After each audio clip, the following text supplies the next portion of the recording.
Erich Honecker, le grand timonier de la République démocratique allemande, par Patrick Moreau. Erich Honecker, né en 1912 et mort en 1994, a dirigé d'une main de fer la RDA à partir de 1971 pour construire le socialisme sur le modèle sécuritaire et planificateur soviétique. Communiste depuis sa prime jeunesse, son échec économique provoquera sa chute, la révolution pacifique de 1989 balayant le régime, et dans la foulée, l'Europe rouge, édifiée lors des accords de Yalta. Pourtant, l'homme et son régime restent méconnus, en dépit d'un regain d'intérêt suscité par le cinéma, comme en témoignent les films Goodbye Lénine de Wolfgang Becker en 2003 et La vie des autres de Florian Henkel von Donnersmarck en 2006. Ce dernier film décrit avec maestria la surveillance et la répression par la sécurité de l'État, la Stasi, exercée à l'encontre de l'ensemble de la population, tout particulièrement des intellectuels. L'adieu à Lénine est un témoignage très amusant sur la fin d'une époque et la nostalgie qu'elle nourrira longtemps dans une frange de la population. Les deux dimensions, la répression et l'ironie, témoignent mieux que bien des ouvrages du moment RDA, indissociable de la personnalité énigmatique de son chef. Le dernier témoin. Quand Erich Ernst Paul Honecker arrive en exil à Santiago du Chili en 1993, tout est déjà prêt pour l'accueillir. Un assistant personnel, le jeune Chilien Diego Aguirre, 22 ans, se trouve présent pour lui servir d'interprète. Il va devenir son plus proche collaborateur et accompagner le dictateur déchu 24 heures sur 24, jusqu'à sa mort, le 29 mai 1994. Après le coup d'état de Pinochet, Diego arrive en 1974 à Berlin-Est, à l'âge de 4 ans. Son père, architecte chilien, bien connu, était attaché culturel en RDA. Aguirre grandit dans un lotissement à Berlin-Lichtenberg. En 1987, il obtint son diplôme d'études secondaires et retourna à sa propre demande dans son pays d'origine, où il étudia les mathématiques. Le gendre d'Honecker, Leonardo Yanez Betancourt, servait de médiateur entre les Honecker et Aguirre. Comme Margot et Erich Honecker ne parlaient que quelques mots d'espagnol, ils dépendaient de l'aide de leur interprète. Celui-ci, dans ses souvenirs, relate les discours politiques fort longs du dirigeant amer à ses nombreux visiteurs et ses lectures quotidiennes de la presse allemande. En outre, il traduisait les journaux chiliens pour un Honecker s'intéressant à l'Amérique latine et à l'état des forces progressistes. Honecker et son assistant se racontèrent beaucoup de choses. Seule la réunification de l'Allemagne resta un sujet tabou. Erich n'en a pas parlé. Jamais. Margot était l'homme politique. Elle n'arrêtait pas de l'évoquer, et le mot dont je me souviens encore aujourd'hui est trahison, se souvient Diego. Erich Honecker a, jusqu'à sa mort, dû à un cancer généralisé, toujours espéré que l'opinion publique reconnaîtrait les qualités de la construction du socialisme en RDA et que justice lui serait rendue. Toujours selon Aguirre, les Honecker n'ont jamais envisagé de retourner en Allemagne. Bien qu'il fût clair qu'Erich allait bientôt mourir, ils ne voulaient pas de funérailles dans son pays natal. Après son décès, leur petit-fils, Roberto Yanez Betancourt, tenta néanmoins de faire enterrer ses cendres au lieu commémoratif des socialistes à Friedrichsfelde, un cimetière berlinois où repose notamment Rosa Luxemburg. Ironie de l'histoire, ce furent les post-communistes du Parti du socialisme démocrate, le PDS, qui s'y opposèrent avec succès. Leur maison à Santiago du Chili allait surtout devenir un lieu de pèlerinage pour les anciens camarades d'armes. Discrètement protégés par les communistes chiliens, les Honecker reçurent de nombreux représentants de pays et d'organisations que la RDA avait aidés à un moment ou à un autre. Honecker allait cependant être victime d'une manipulation d'un journaliste en herbe, Mark Pittelkow. Ce dernier réussit à lui faire croire qu'il représentait un groupe de jeunes communistes de RFA, cherchant un mentor pour reconstruire un parti de masse. Honecker tomba dans le piège et donna d'interminables conseils sur l'action politique à entreprendre. Avant d'être démasqué par les communistes chiliens, Pittelkow parvint à son but, prendre les dernières photos connues d'un Honecker agonisant. Le film pour la télévision tiré de ce fait divers, Rencontre avec Honecker, rend très exactement l'inébranlable certitude du dictateur d'avoir eu raison. Il interprète la révolution pacifique de 1989 comme une interruption qui sera brève de la construction du socialisme. Elle explique par une conspiration. Ce que nous avons développé en 40 ans dans des conditions difficiles continuera à vivre dans les luttes de l'avenir. De l'incompréhensibilité même de l'effondrement de la société socialiste naît en même temps une voie vers un monde nouveau. S'il a perdu le pouvoir, l'homme aura jusqu'au bout manié en expert la langue de bois. Je fus communiste, suis communiste et resterai communiste, a dit Honecker en 1992. Revenons en arrière. En mai 1945, Hans Mahle, membre du groupe Ulbricht, rencontre par hasard Honecker à Berlin et le présente à ses camarades. Il s'agit d'un groupe de 10 cadres communistes chargés par Staline de piloter la reconstruction allemande. Arrivé le 1er mai 1945, son chef, Walter Ulbricht, va rapidement, sous la protection des soviétiques, poser les bases d'un pouvoir ad hoc à Berlin et ressusciter le parti communiste allemand, le KPD. Le jeune Erich a alors 33 ans, mais est resté, malgré ses années de prison, un solide gaillard. À 25 ans, au moment de son arrestation par la Gestapo, il mesure 1m70 pour 68 kg. Ses cheveux sont blonds moyens, ondulés, ses traits attrayants. Bon athlète, surtout bon nageur et joueur de handball, il ne porte pas encore de lunettes. Jusqu'à l'été, il reste sans fonction, car il doit s'expliquer sur son passé récent. Un épisode qui se termine par une claire réprimande due à sa fuite de prison, non coordonnée avec les autres détenus communistes. Ce blâme retarde, mais n'interdit pas son ascension. On trouve dans la courte biographie écrite dans la foulée et conservée aux archives fédérales l'évaluation globale suivante. Le camarade Honecker est un vieux camarade loyal au parti, qui fait partie du mouvement syndical depuis sa plus tendre enfance. Son apparence est énergique, il a une grande confiance en lui et est considéré comme un bon partenaire de négociation, capable de s'affirmer sans gêner les gens. Le camarade Honecker a beaucoup d'initiatives, a des capacités d'agitation et d'organisation et a acquis une grande autorité dans son travail auprès des jeunes. Il défend toujours la ligne du parti. Il est très capable de se développer. Moralement, nous ne savons rien de préjudiciable. Honecker a grandi en milieu communiste et a adhéré, dès sa prime jeunesse, aux organisations marxistes. Il se souvient. En 1912, mon année de naissance, le candidat social-démocrate a obtenu aux élections au Reichstag le plus grand nombre de voix. Le lieu-dit prenait à partir de cette date le surnom de Village Rouge. De fait, depuis la fin de la Première Guerre mondiale, Neunkirchen et Wibilskirchen étaient devenus les centres sarrois d'un milieu prolétarien de gauche, une sorte de contre-monde rouge en opposition profonde à l'environnement catholique et bourgeois régional. Le jeune Erich vient d'une famille prolétarienne communiste. Son père, Wilhelm Honecker, un mineur, était membre de l'Aide rouge, mais aussi de l'Union sportive et de gymnastique ouvrière, proche du SPD. Son épouse, Caroline, appartenait à l'Union des femmes et jeunes femmes rouges. Fondée en 1925 comme une section de la structure paramilitaire de l'Union des combattants du Front Rouge. Honecker présente son père comme un compagnon et un camarade, ayant donné son sens à sa vie. À cette époque, mon père me disait simplement pourquoi les riches sont riches et les pauvres pauvres, d'où viennent les guerres, qui gagne son argent grâce à ces guerres et qui souffre à cause d'elles. Pour moi, c'était plausible. J'ai acquis une vision claire du monde et j'ai décidé de consacrer ma vie à la lutte pour la paix et le socialisme. Erich, comme 3 de ses frères et sœurs, a eu, en 1922, son premier contact institutionnel avec ce qui allait devenir l'Union de jeunesse Spartacus. Le 1er décembre 1928, il adhère à l'Association de la jeunesse communiste d'Allemagne, le KJVD, du district de Sarre.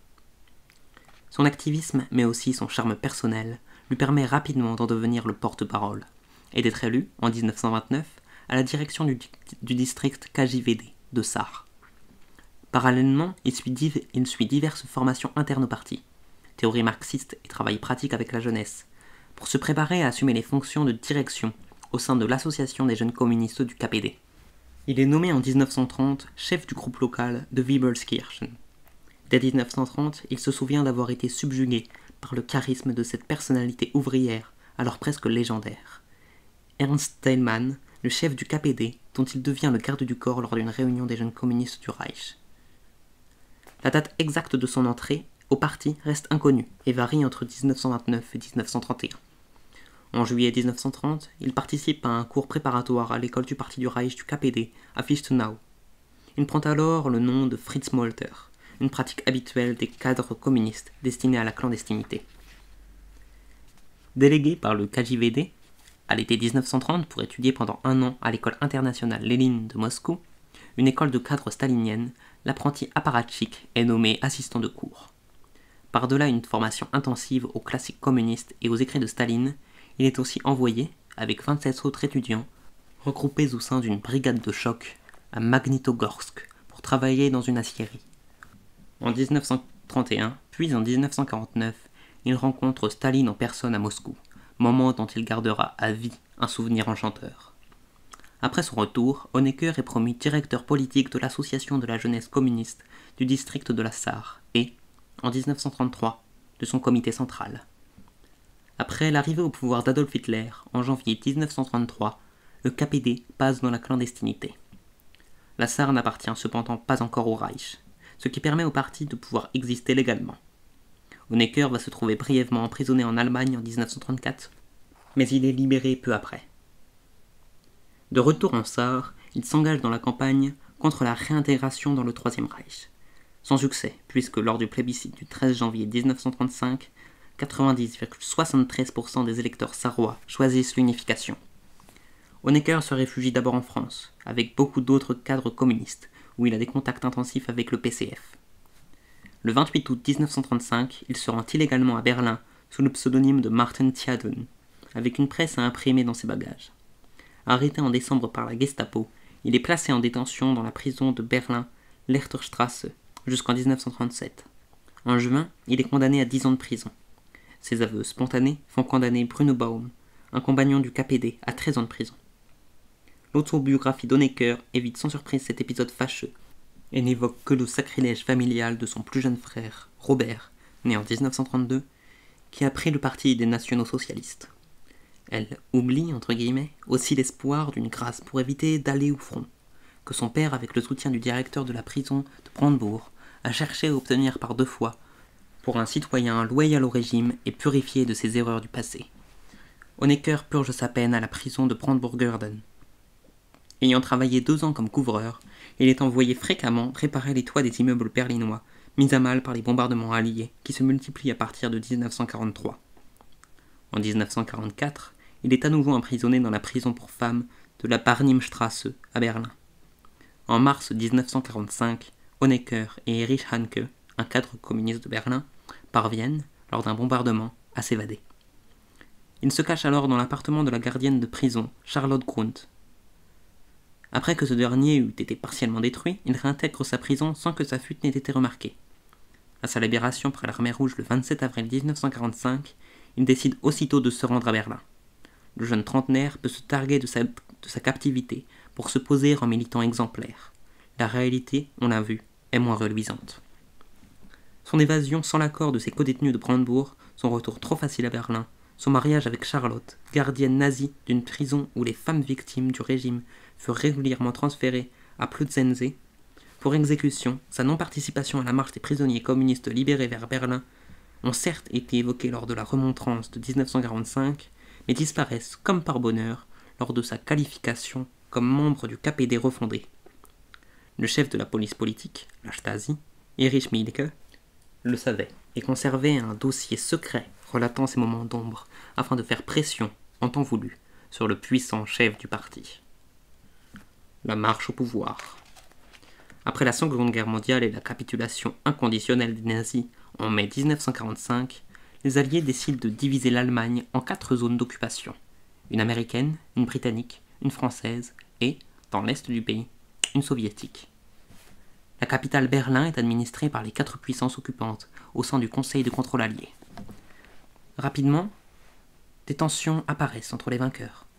Les Occidentaux veulent reconstruire l'Allemagne aussi vite que possible et fonder un État démocratique reposant sur une économie de marché libre. Le gouvernement soviétique entend, au contraire, en faire un pays socialiste, construit sur son modèle et à sa dévotion. Lorsqu'en 1948, 2 monnaies différentes sont finalement introduites, à l'ouest le Deutschmark et à l'est le Mark, plus tard le Mark de la RDA, la division de l'Allemagne devient réalité. Le 7 octobre 1949, la RDA est solennellement fondée et va survivre plus de 40 ans. En 1950, elle compte 18 388 000 habitants pour 16 28 000 seulement en 1990. Un effet des vagues d'immigration vers la RFA conjugué avec une crise démographique. Couvrant l'essentiel de l'ancienne Prusse, sa superficie est de 108 333 km² et elle possède des frontières communes avec la Pologne et la Tchécoslovaquie, sans oublier naturellement sa sœur ennemie, la RFA. Dans sa zone d'occupation, l'administration militaire soviétique en Allemagne, le SMAD, prend en charge dès 1945 les affaires publiques. Si 4 partis sont d'abord autorisés, le SPD, social-démocrate, le KPD, communiste, le CDU, chrétien-démocrate, et le LDPD, libéral, le KPD se voit sans surprise soutenu par l'URSS. Walter Ulbricht et ses proches sont propulsés à tous les postes clés. Rapidement, l'emprise de Moscou se fait de plus en plus lourde. Afin de créer un parti ouvrier, unifié et puissant, une alliance du KPD avec les membres du SPD s'avère nécessaire. En avril 1946, les deux partis fusionnent au terme d'un processus imposé par Staline pour former le Parti social unifié d'Allemagne, le SED. Si le premier président de la RDA est Wilhelm Pieck, l'homme le plus puissant de l'État est le chef du SED, Walter Ulbricht, qui est nommé en 1950 à la tête du pays. Jetant le masque démocratique, une de ses premières mesures consiste à regrouper tous les partis dans une liste d'unité du Front National qui va logiquement obtenir plus de 95% des suffrages. Toute résistance politique intérieure étant déclarée illégale, le SED revendique le contrôle total de l'État et de la société et assume sa vassalisation à l'Union soviétique. En 1951, la RDA promulgue le premier plan quinquennal qui orchestre la planification de l'économie. La consommation et la production ainsi que les prix sont fixés par une instance centrale. Le contrôle sur l'économie passe aussi par une réforme agraire et l'expropriation des paysans, contraints de se regrouper au sein de vastes coopératives de production. À partir de cette date, la population souffre de la quasi-absence des produits de consommation courants, en particulier ceux venus de l'Ouest. Se met alors en place une migration massive vers la RFA. Le 17 juin 1953, des manifestations et des grèves éclatent pour protester contre le durcissement des normes de travail. Le gouvernement réprime brutalement le soulèvement avec l'aide des troupes soviétiques. Honecker tire des leçons de cette révolte. La construction du socialisme, fièrement proclamée en 1952, doit passer impérativement par un mieux-être de la population et la correction de la politique économique soviétique en vigueur. En tant qu'ancien prisonnier brandebourgeois, Honecker n'appartient pas à la fraction historique moscovite du KPD, ce qui lui attire des inimitiés durables. Mais il est protégé par Walter Ulbricht, son mentor, qui va lui ouvrir les portes du pouvoir. Propulsé à la présidence de la jeunesse allemande libre, la FDJ, il organise les 3 rencontres allemandes de la jeunesse à Berlin, qui réunissent du 27 au 30 mai 1950 plus de 700 000 jeunes communistes. L'expérience est renouvelée avec succès en 1954 et 1964, favorisant d'autant son élévation. Le soulèvement du 17 juin provoque cependant une crise au sein de la direction du parti. La majorité du bureau politique emmenée par Rudolf Ernstat tente de faire tomber Ulbricht, l'opération échouant à cause du veto de Moscou. Honecker, qui a choisi de soutenir son mentor, s'en trouve récompensé. Le 27 mai 1955, il cède la présidence de la FDJ et part à nouveau en formation à Moscou, où il réside jusqu'en 1957. Il y noue des contacts au plus haut niveau avec la hiérarchie soviétique, qui l'aideront plus tard à prendre le pouvoir. Il assiste du 14 au 25 février 1956 au fameux 20e congrès du PCUS, marqué par le discours de Khrouchtchev sur la déstalinisation. Cachant son scepticisme, il a toujours été un admirateur de Staline, il devient en 1958 membre du bureau politique, responsable des questions militaires et de sécurité. L'émigration vers la RFA devenant de plus en plus forte, une nouvelle loi sur les passeports est promulguée afin de réduire le nombre des fuyards. En 1956, l'émigration devient une infraction pénale. En tant que nouveau secrétaire à la sécurité du comité central, l'équivalent d'un ministre de l'Intérieur, Honecker est l'organisateur officiel de la construction du mur de Berlin en août 1961 et n'hésite pas à donner l'ordre de tirer sur les fugitifs à la frontière interallemande. Quelques 700 personnes mourront jusqu'en 1989 en tentant de franchir le mur. De brèves tendances libérales apparaissent en 1963 et 1964, notamment dans les domaines de la jeunesse et de la politique culturelle. Les biographes d'Honecker ont insisté sur ses réactions négatives et son durcissement idéologique. Ils citent, à l'appui de la 11e séance plénière du comité central de décembre 1965, pendant laquelle il s'en prend à divers intellectuels et créateurs, mais aussi aux responsables de la politique culturelle du SED, accusés d'avoir négligé l'éducation socialiste, ce qui a conduit à l'émergence d'une opposition. Le parti resserre alors sa politique de contrôle de la population grâce à l'omniprésence de la police politique, la fameuse Stasi, et de ses informateurs. En 1962, le service militaire obligatoire est mis en place pour former la jeunesse aux idéaux marxistes-léninistes. L'armée forte de 155 319 soldats en 1989 aidera les soviétiques à écraser la révolution tchèque en 1968 et sera un élément central du pacte de Varsovie. En 1960, la RDA connaît d'importantes baisses de production dans l'industrie et l'agriculture. Pour éviter une nouvelle révolte, le pouvoir décide une politique d'investissement, en particulier dans l'industrie chimique et mécanique. Ces tentatives de modernisation échouent cependant en raison de déficits systémiques. Honecker déclare alors que l'unité de la politique économique et sociale s'impose pour parvenir à corriger les problèmes existants. Autrement dit, il doit s'emparer du pouvoir. Après s'être assuré du soutien préalable de Léonid Brejnev, l'étoile montante rassemble les signatures de membres du bureau politique autour d'une motion demandant le renvoi d'Ulbricht. Ce dernier, informé, chasse le félon du bureau politique, qui prend alors contact avec l'ambassadeur soviétique, Abrasimov, pour obtenir de l'aide. Sur l'ordre de Brejnev, Ulbricht doit le réintégrer en avril 1971. Reste à finaliser le putsch. Assuré de l'appui des soviétiques, Erich envoie ses gardes du corps, lourdement armés, à la résidence d'été d'Ulbricht. Ayant bloqué les portes, désarmé sa protection rapprochée et coupé les lignes téléphoniques, il le force à signer une pétition au comité central proposant sa démission. Le 3 mai 1971, Honecker est nommé premier secrétaire du comité central, puis, en 1976, secrétaire général. Le grand timonier. Son meilleur biographe, l'historien Martin Sabro, résume la période 1971-1989 en ces termes paradoxaux. L'ère Honecker se caractérise par un style politique reposant sur le primat d'une bureaucratie routinière et hyper-régulatrice. Néanmoins, ce style était imprégné d'un mélange frappant de libéralisation et de répression, de fraîcheur juvénile et d'obstination due à la vieillesse, de détente culturelle et de durcissement politique, d'adhésion rigide aux normes idéologiques et d'impartialité élastique face aux ennemis de classe, tels que Herbert Wehner, une des grandes figures du SPD, ou Franz Josef Strauß, la personnalité forte de la CDU ou CSU. De fait, Honecker commence sa carrière politique sur une ligne conservatrice dure qui aboutira à la construction du mur de Berlin en 1961, mais prendra le chemin inverse de son prédécesseur Walter Ulbricht quand il tentera de relancer l'utopie socialiste par une politique de réforme. L'accent n'est plus mis sur la modernisation de l'industrie, mais sur la politique sociale. Les mesures prises, construction de 3 millions de logements jusqu'en 1990, crèches, droit à l'avortement, semaine de 40 heures pour les femmes avec 2 enfants, pseudo-plein emploi, augmentation du salaire moyen entre 1970 et 1987 de 755 à 1233 marks, importation de biens de consommation courante, etc., sont mises en œuvre pour laisser croire à la population qu'elle vit dans un état-providence. Le contre-coup caché est un endettement grandissant de la RDA, tant envers l'URSS que vers l'Ouest. Parmi les succès extérieurs, on peut mentionner en 1971 l'accord de transit entre les deux Allemagnes, qui permet aux Allemands de l'Ouest de se rendre en RDA. En 1972, ce pays entretient des relations diplomatiques avec 132 nations et est admis l'année suivante à l'ONU. La RDA participe aussi aux négociations de la conférence sur la sécurité et la coopération en Europe à Helsinki.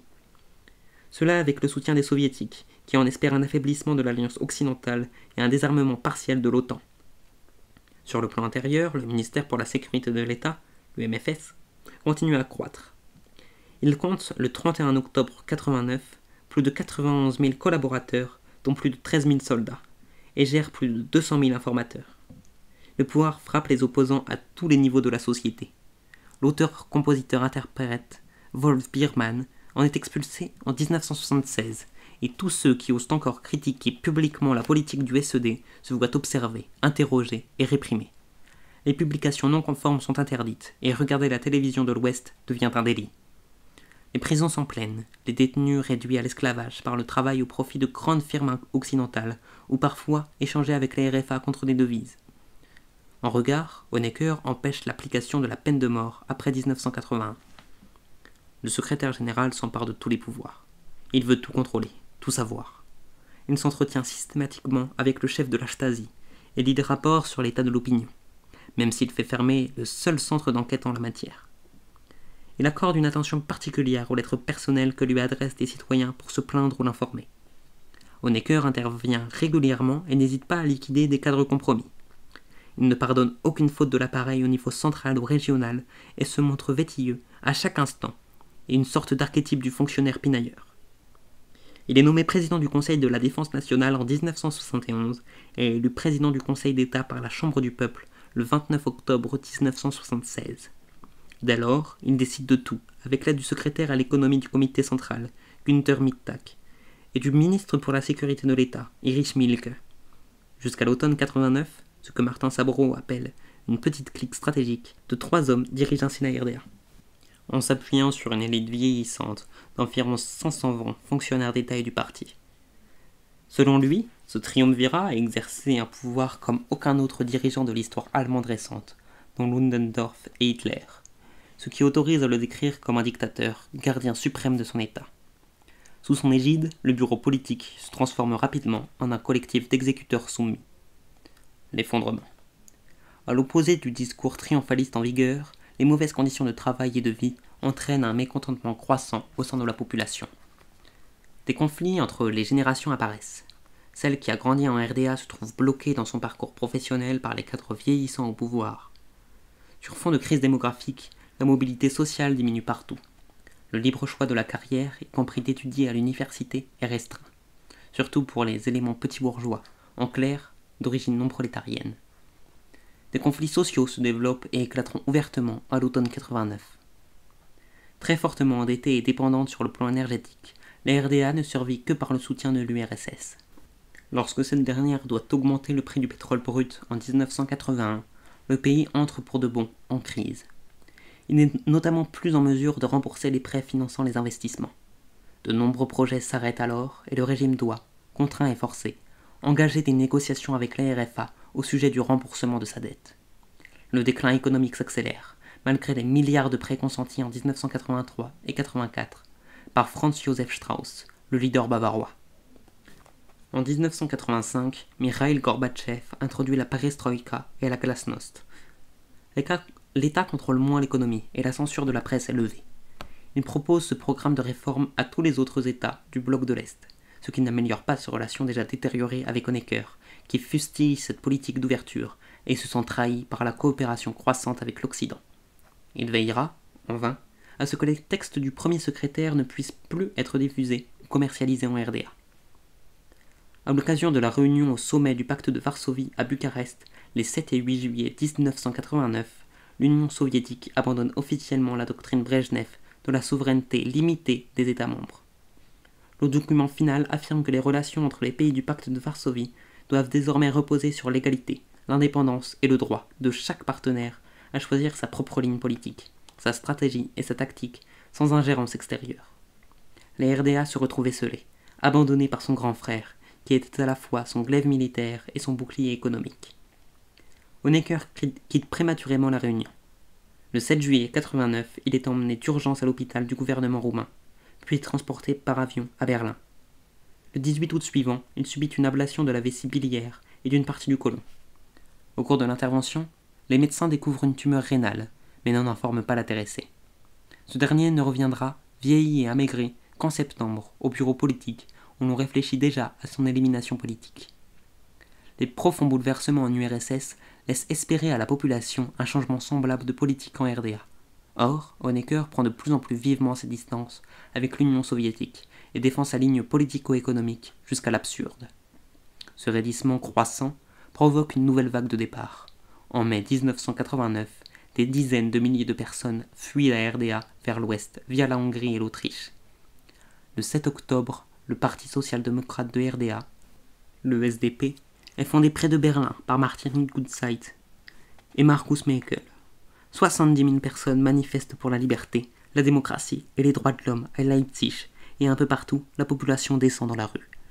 La révolution pacifique est en marche et ne peut plus être stoppée, ce que la direction du SED finit par comprendre, même si une solution chinoise, le massacre de la place Tiananmen, reste une option voulue par le plus dur, sans que l'on sache quelle fut la préférence d'Honecker. Sa chute devient inévitable, à la suite de la venue à Berlin, les 6 et 7 octobre 1989, de Mikhaïl Gorbatchev, pour les célébrations du 40e anniversaire de la RDA. Ce dernier est accueilli par des cris « Gorby, Gorby, Gorby, aidez-nous !» À cette occasion, le dernier homme fort de l'URSS n'a jamais dit à son homologue la fameuse phrase « Si tu es en retard, la vie te punira », mais « Je crois que le danger ne guette que ceux qui ne réagissent pas à la vie. La mise en garde est claire, ce que ne veut pas comprendre Honecker. Il loue, lors d'un entretien privé, les succès de son pays devant un Gorbatchev n'ignorant rien de la gravité de la situation, la RDA étant en situation de banqueroute. À l'issue d'une réunion de crise tenue dans la foulée, les 10 et 11 octobre, le bureau politique exige d'Honecker la présentation d'un rapport sur la situation économique. Dans les jours qui suivent, Egon Krenz, secrétaire du comité central et membre du présidium du SED, multiplie les consultations en vue de forcer le vieux chef à démissionner. Il s'assure le soutien préalable de l'armée et de la Stasi, et organise une réunion entre Mikhail Gorbatchev et Harry Tisch, membre du bureau politique, qui informe le dirigeant du Kremlin du putsch en cours. Gorbatchev l'approuvant, Krenz et ses soutiens peuvent agir. Les vieux réflexes soviétiques ont la vie dure. Honecker avait l'habitude de demander à l'occasion des réunions du bureau politique « Y a-t-il encore des propositions à l'ordre du jour ?» Le 17 octobre 1989, Willy Stoph le prend au mot et propose, comme premier point, de libérer le camarade Honecker de ses fonctions de secrétaire général et d'élire Egon Krenz comme secrétaire général. Les 17 personnes présentes se prononcent alors en faveur du dauphin. Günther Schabowski exige de surcroît la révocation d'Honecker en tant que président du Conseil d'État et du Conseil de la Défense nationale. Erich Mielke menace opportunément de divulguer des informations compromettantes en sa possession s'il ne démissionne pas. Après 3 heures de débat, une décision unanime est prise, Honecker votant pour son propre renvoi. Le comité central suit, comme il se doit, la recommandation du bureau politique. Egon Krenz est élu à l'unanimité, par acclamation, nouveau secrétaire général. À midi, le 18 octobre 1989, l'homme bafoué se lève de son siège pour quitter la salle de réunion du comité central. Les applaudissements formels qui accompagnent sa sortie marquent le début d'une longue déchéance politique. Le 20 octobre, Margot Honecker est contrainte à son tour de démissionner de ses fonctions de ministre de l'Éducation. La fuite à Moscou. L'État et le parti vont très rapidement procéder à la liquidation politique et sociale du maudit, dans l'espoir de sauver le système, alors que le pays tremble sur ses bases. Le 3 décembre 1989, il est expulsé du SED et 2 jours plus tard, le procureur général de RDA engage des poursuites à son encontre pour abus de pouvoir et corruption. 3 semaines plus tard, le couple Honecker est contraint de quitter sa maison, située dans une zone réservée aux élites politiques, le lotissement forestier de Van Litz. Le prétexte avancé est la transformation de leur villa en sanatorium. Le 6 janvier 1990, après une nouvelle enquête menée par une commission médicale, Honecker apprend qu'il a un cancer des reins. Le soir du 28 janvier, le malade qui vient d'être opéré est arrêté dans sa chambre d'hôpital, transféré à la prison de Berlin-Rummelsburg le lendemain soir. Il est libéré le 30, après avis médical, pour incapacité à purger sa peine. À sa sortie de prison, il se réfugie dans un hôpital militaire soviétique, qui jouit de l'extraterritorialité. Le 13 mars 1991, le couple est transporté de Biélitz à Moscou, à bord d'un avion militaire de la future ex-URSS, Gorbatchev informant préalablement le chancelier Kohl. La ratification du traité 2+4 du 12 septembre 1990 à Moscou ouvre la voie de la réunification allemande, effective le 3 octobre 1990. Le SED, qui a perdu tout pouvoir, se transforme en SED-PDS, puis en parti du socialisme démocratique, le PDS. Ces cadres sont démis de toutes leurs fonctions, la gestion de l'État passant aux mains de la Chambre du peuple, dominée par les partis démocratiques, et dirigée, jusqu'au 3 octobre, par un gouvernement d'union avec à sa tête le chrétien-démocrate Lothar de Maizière. Nombre de responsables sont arrêtés et poursuivis en justice. À partir de la mi-mars 1991, la pression allemande sur Moscou pour récupérer Honecker, sous le coup de plusieurs enquêtes, s'intensifie. Le nouvel homme fort de la Russie, Boris Eltsine, interdit le 29 août 1991 le PCUS dont Gorbatchev était le secrétaire général. Le 25 décembre suivant, Gorby démissionne de son poste de président de l'Union soviétique à l'agonie. Honecker perd alors sa dernière protection, d'ailleurs très relative, comme on a pu le voir. Le 11 décembre, il s'est réfugié avec sa femme à l'ambassade du Chili à Moscou. Ce choix renvoie à sa réaction au coup d'état militaire d'Augusto Pinochet en 1973. Honecker ayant à l'époque accueilli de nombreux Chiliens, dont justement celui qui, entre-temps, est devenu ambassadeur à Moscou, Clodomiro Almeida. Le 7 mars 1992, le gouvernement chilien corrige, sous l'injonction d'Helmut Kohl, sa position et relève Almeida de ses fonctions. Le 29 juillet suivant, le vieil homme malade quitte l'ambassade et est emmené par avion à Berlin, où il est placé en détention à l'hôpital pénitentiaire de Berlin-Moabit. Honecker fait l'objet de plusieurs accusations, dont l'homicide involontaire de 68 personnes entre 1961 et 1989 à la frontière interallemande et l'abus de confiance au détriment de la propriété socialiste.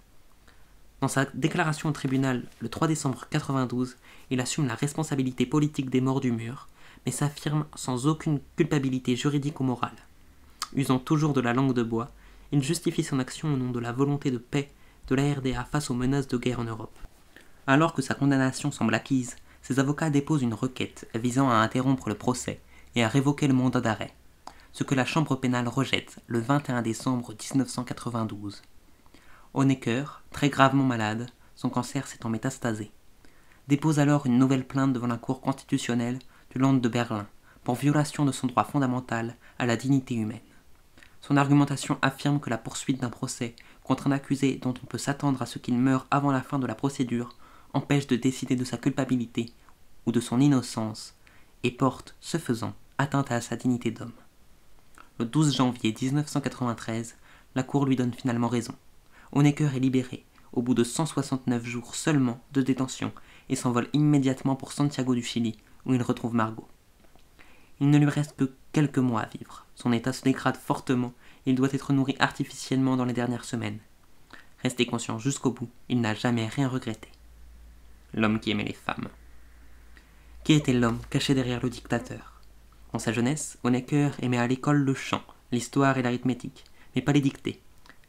Il détestait l'éducation religieuse et voulait devenir conducteur de locomotive. L'iconographie du grand timonier est trompeuse. Les films et images disponibles sont essentiellement ceux des années 80. On garde en mémoire l'image d'un homme vieilli et usé, un fonctionnaire sec et triste au regard d'acier derrière ses lourdes lunettes. Notre visionnement des archives médiatiques de la RDA nous a fait découvrir un homme vigoureux, capable de communiquer avec les jeunes. On le découvre dandy, accordant beaucoup d'attention à son habillement, revêtant des vêtements occidentaux dont les étiquettes visibles ont été enlevées et remplacées par « Made in GDR ». Erich aime les canotiers et aura longtemps un style avenant. Il change avec l'âge, se raidit et se transforme en un personnage aussi gris que les quartiers pseudo-modernes de Berlin qu'il fait édifier à grand renfort de logements préfabriqués. L'homme de fer à l'apparence ascétique masque aussi un Casanova. La RDA bruissait de rumeurs selon lesquelles le chef de l'État multipliait les aventures. Un fidèle, membre du conseil central de l'organisation de jeunesse FDJ, transférait à sa place les pensions alimentaires pour ses enfants illégitimes vivant aux quatre coins du pays. Sa dernière histoire d'amour, platonique, se déroule à la prison de Moabit en 1992-93. Il y écrit des lettres enflammées à une admiratrice qui seront publiées dans le livre Chère Eva. Eva Ruppert, 84 ans, était une ancienne professeure de lycée en Hesse, née, comme Honecker, en Sarre. Elle lui rendit visite 6 fois en prison. Les lettres d'Honecker découvrent une sensibilité méconnue, et pour tout dire, un côté fleur bleue insoupçonnable chez cet homme d'acier, si longtemps craint pour sa dureté et sa froideur. Chère Eva, ne sois pas triste. Si je ne suis pas aussi bien qu'hier, j'ai pensé à toi. Tu ne dois pas t'inquiéter autant. Tes lettres, que j'ai bien conservées, me donnent sans cesse des forces nouvelles. Honecker appelle Ruppert dans ses lettres sa petite companera. Elle lui répond tout aussi mièvrement. Dans mes lettres, je veux être proche de toi, tout comme tu veux être proche de moi dans les tiennes. Curieusement, sa première liaison documentée a aussi pour cadre une prison. Détenu à la prison des femmes Brandebourg-Gören, il est tombé amoureux de sa gardienne, une veuve qui avait 9 ans de plus que lui. Cette nationale-socialiste lui a sauvé la vie lorsqu'il s'est enfui en mars 1945. Elle a tué son évasion éphémère, ce qui lui a permis de regagner sa cellule et d'échapper à une condamnation à mort. En 1946, Charlotte et Erich se marient, mais elle décède d'un cancer 2 ans plus tard. Honecker commence, à l'été 1947, lors d'un voyage à Moscou, une relation avec son adjointe Edith Baumann, née en 1909 et morte en 1973. Elle tombe enceinte en 1949, mais en 1950, lorsque le couple se marie et que sa fille Erika voit le jour, Honecker a déjà trompé sa femme. La jeune pionnière Margot Feist, alors âgée de 22 ans, lui tourne la tête. Lors d'un énième voyage à Moscou pour le 70e anniversaire de Staline, ils deviennent amants. Honecker essaie de cacher l'affaire, mais son épouse la découvre. 2 ans plus tard, le scandale éclate. Margot Feist donne naissance à une fille, Sonia, dont Erich est le père. Edith Baumann demande alors le divorce et les amants se marient en 1953. Le couple est pour le moins tumultueux. Margot, qui connaît les frasques de son mari, lui rend la monnaie de sa pièce et a de nombreux amants. Les perquisitions au domicile des membres du bureau politique, conduites en 1990, vont enfin révéler que nombre d'entre eux, dont leur chef, aimaient la pornographie douce. Il aime aussi regarder des James Bond, des films d'action et des policiers. Pendant les vacances et les week-ends, il se fait souvent projeter 2 films par jour. Les films porno sont achetés à l'ouest, dans le sex shop, par des agents de la Stasi, au grand amusement des services de contre-espionnage allemands, qui notent soigneusement les titres. Selon son garde du corps, Honecker se faisait masser à la maison les lundis, mercredis et vendredis. Sa masseuse préférée s'appelait Erika, et ne venait que lorsque Margot était absente. Elle reçut en récompense, au milieu des années 70, une hutte suédoise au lac de Liebeziger, ainsi que de nombreux cadeaux comme une télévision, un tourne-disque et un magnétoscope. On pourrait multiplier les anecdotes à l'infini. La carte d'identité d'Honecker porte le numéro parlant DA601. Féru d'honneur comme beaucoup de dirigeants communistes, il reçoit pendant ses années de pouvoir environ 150 médailles et décorations, dont, à 5 reprises, l'ordre Karl Marx, la plus haute distinction de la RDA, avec une dotation de 20 000 marks. Les archives nous apprennent encore qu'il a été nommé policier méritant du peuple par le ministère de l'Intérieur et employé méritant par celui de la Sécurité d'État, distinction dont il était particulièrement fier. Honecker va profiter du pouvoir pour s'enrichir. Il a, à sa disposition, plusieurs résidences de loisirs. La première, appelée Objekt Drewitz, dans le district de Malchow, est un bâtiment utilisé principalement pour ses vacances familiales. La deuxième, l'Objekt Gästehaus Großdön, à Schönbeck, est réservée pour de courtes vacances prises à l'occasion de Noël et du Nouvel An, ou à Pâques. La troisième, Objekt Wildfang, pour la capture d'animaux, sert aux chasses qui se déroulent presque tous les week-ends, mais aussi un après-midi par semaine. Enfin, il dispose d'une propriété de 20 700 hectares dans le Schorfheide, qui a appartenu à Göring. Sa flotte privée compte 21 voitures particulières et il possède aussi un yacht baptisé Ostseeland, pays de la Baltique. La chasse est, à part les femmes, la seconde passion des riches. Il possède 42 revolvers et fusils, parmi les plus chers. Selon le chef du protocole, Franz Jasnowski, il ne mange ni poisson ni gibier et préfère la cuisine allemande traditionnelle, saucisses, plats en sauce, pommes de terre. Honecker fut un dictateur intraitable, dont le souvenir s'estompe au point qu'il suscite parfois une certaine nostalgie. Il est le produit typique de l'idéal communiste des années 20, à une période où le marxisme-léninisme incarnait un espoir pour le prolétariat, avant de les dévoyer au pouvoir tout en restant fidèle à ses convictions premières. Jusqu'à la fin de sa vie, il est persuadé de la division du monde en 2 camps inconciliables. Pour lui, l'URSS demeure l'avenir du monde, et Staline une figure paternelle. Incapable de s'adapter, il vit sa chute comme une trahison, et voue aux gémonies Mikhaïl Gorbatchev, auquel il attribue à juste titre sa fin politique. La réunification allemande lui fait horreur, sa foi marxiste l'ayant toujours emporté sur un nationalisme entaché par la mémoire encore brûlante du nazisme. Dans son meilleur discours devant les tribunaux de Berlin en 1991, il affirme « Je ne me souviens pas d'un moment de ma vie où j'aurais douté de notre cause, ni dans mon enfance, ni dans ma jeunesse, ni dans les années de travail politique au sein de l'Association de la jeunesse communiste allemande, le KJVD, et après mon entrée au Parti communiste allemand, ni dans la résistance antifasciste de 1933 à 1935, ni dans la prison fasciste de 1937 à 1945, ni dans la Prinz Albrecht Straße de Berlin, le siège de la Gestapo, en décembre 1935, ni devant la Cour de justice populaire en juin 1937, ni dans la caserne du Leibstandarte SS fasciste Adolf Hitler fin 1935, ni face au bourreau, qui fut mon compagnon constant pendant les 1 an et demi de détention préventive.